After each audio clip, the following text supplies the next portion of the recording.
Hello everyone, today we're going to do a review on this magnet tube.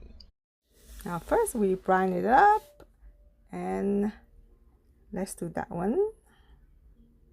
Look like a person.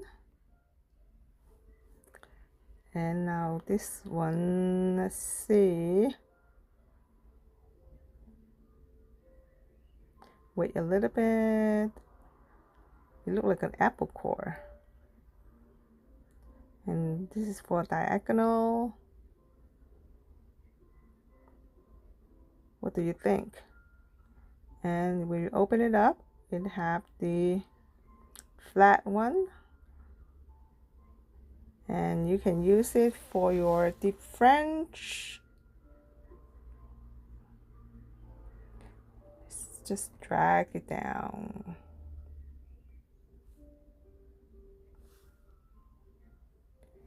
And then brine up the tip a little bit.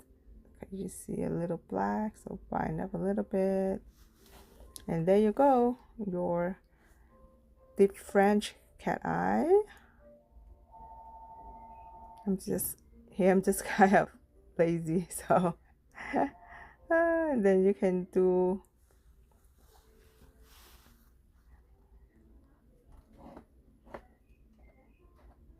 a sideways one.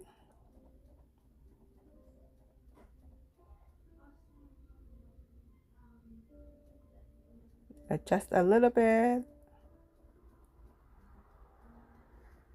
So that flat too, you can do a lot with it.